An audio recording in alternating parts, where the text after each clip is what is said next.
data processing people that never see the public.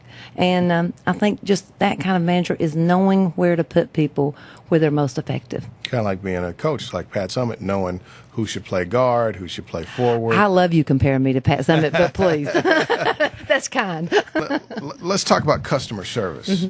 When is the office open, and is the office being managed, and should you be elected, what are you going to do to not only continue a high level of customer service, but even make it better? I've just always been very concerned about customer service. The girls out on the front will tell you that the customer's always right, and that we never forget that we work for the citizens. I had a gentleman that came in when about the second month I was in office, and he came down there and he said, I want to see the man in charge. And I said, well, the girls had talked to him, and he said, I'm telling you, I was down here, I changed this deed, I know I did. My wife and I, now I want you to change it back. And they said, well, sir, we can't do that. You've got to go to a title company. They tried to explain it. He was furious. So I go out, and he's, immediately told me he wanted to see the man in charge. I said, well, I'm the registrar, and it's my responsibility. Well, he started to go again. And finally, he said, I want to see the man in charge. I said, okay. Come on back here and I'll show him to you. So we go back there, and there's kind of a mirror back there in my office. And he stands there, and I said, his name's Mr. Ridner, which he calls me quite often now. But I said, Mr. Ridner, I want to introduce to you who's in charge of this office.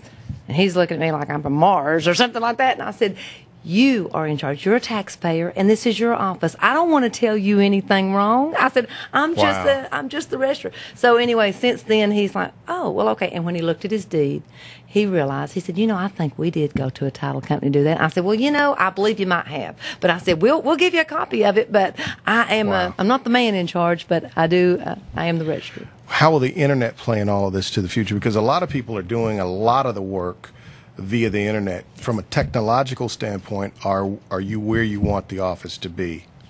Absolutely. That's a very complicated issue right there with the internet.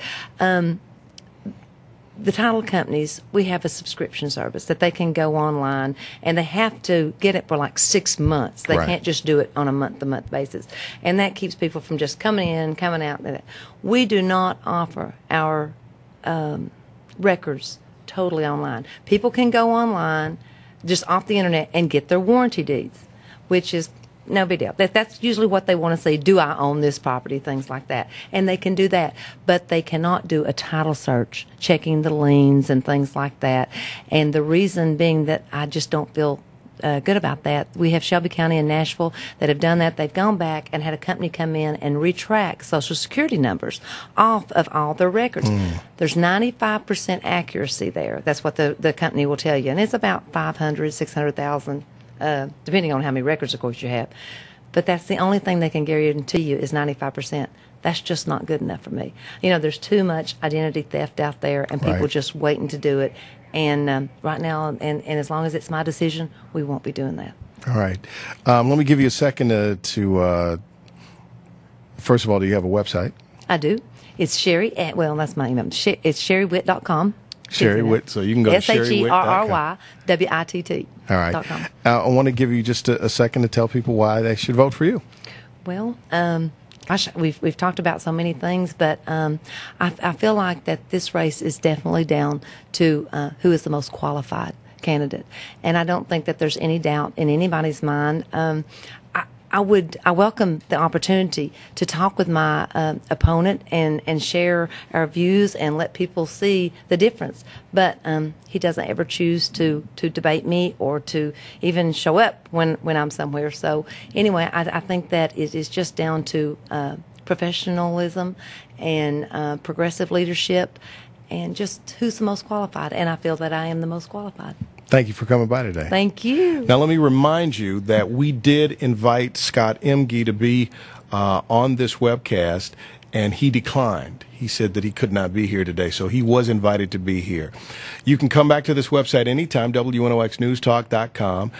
You also can link this and share this with friends, and you can listen to me every morning from 5:30 to 10, the Haller and Hilton Hill Morning Show on Knoxville's Big Talker, FM 100 WNOX. Thank you very much.